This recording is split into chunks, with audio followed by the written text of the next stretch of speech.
Let's start with pro-life. That's what Trump started with. So is Dr. Oz pro-life? Well, as recently as 2019, Dr. Oz is not only not pro-life, he is peddling the narrative of the abortion lobby.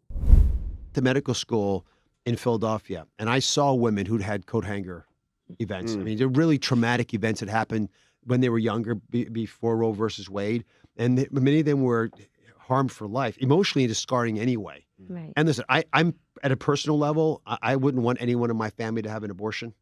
I told my kids this. I mean, I love the lives that they're creating so much that I personally wouldn't want it, but I don't want to interfere with everyone else's stuff because it's hard enough to get into life as it is. What I do know as a physician is if you're going to make it if the litmus test is the heart's beating, then really make it the heart beating. Mm-hmm. Don't make some surrogate version of it when cells are having electrical path. That's not what the average person thinks. Right. The average person is envisaging a little acorn heart beating in there. That's not what's going on. What it is. That's 6 weeks.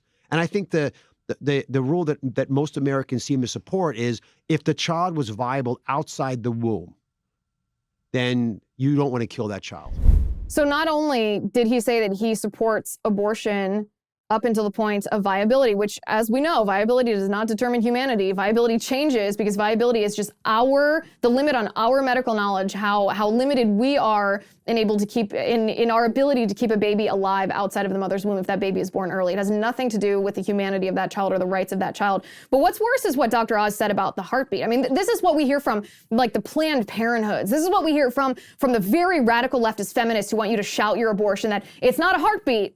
They know that when women walk in to the doctor and have an ultrasound and hear the tiny little heartbeat of their baby at 6, 7, 8 weeks, that changes women's minds. That's why radical leftists, pro-aborts, are so opposed to any law that requires women to hear the heartbeat of their baby before they choose an abortion, because they know when women hear that heartbeat, it changes their mind. And so what pro-aborts have done is they've twisted this narrative. They say what you're hearing actually isn't a heartbeat. It's just an electrical pulse. It's just the cardiac pull of the baby.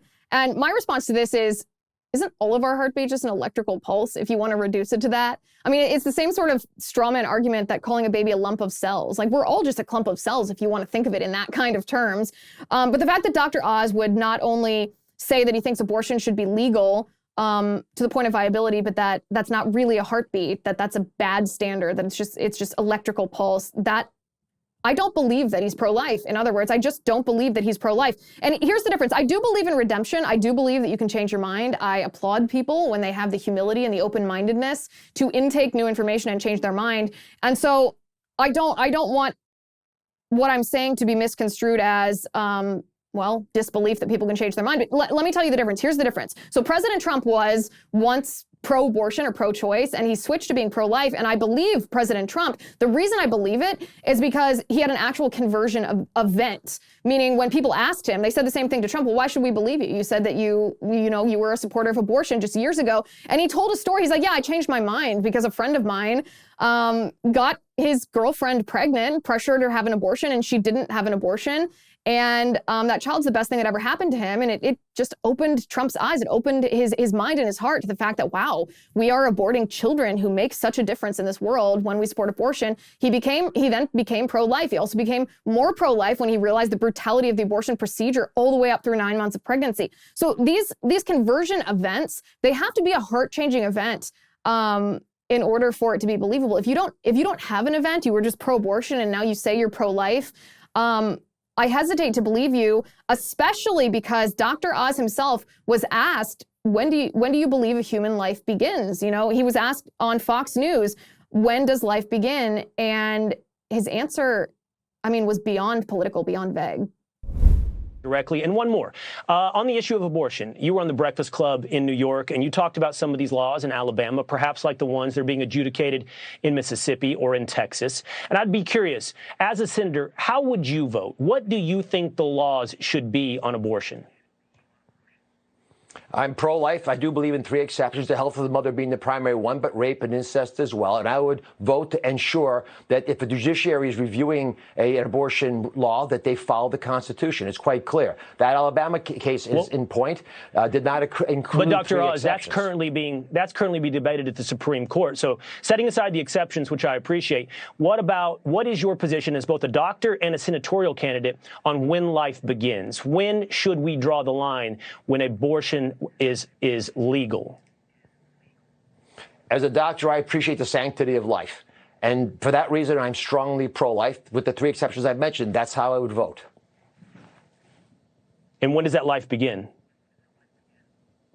You know, again, if I'm pro-life, then it's a decision that comes back to the sanctity of when you think life does begin. And I believe it begins when you're in the mother's womb. When you're in the mother's womb, but that carries you all the way up to 9 months of pregnancy. No, of course not. Life's already started when you're in your mother's womb.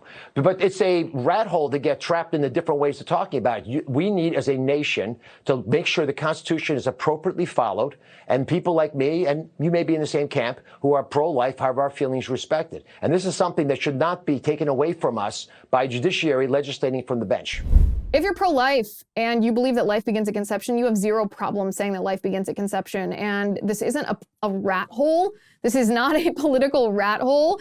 This is not going to alienate anyone. This is, I mean, in my opinion, this is Dr. Oz not believing that life begins at conception and not wanting to say so because he doesn't want to say so. He doesn't believe life begins at conception. So I don't believe that Dr. Oz is particularly pro-life, and I don't believe that someone can be personally pro-life and politically pro-abortion as he has stated in the past.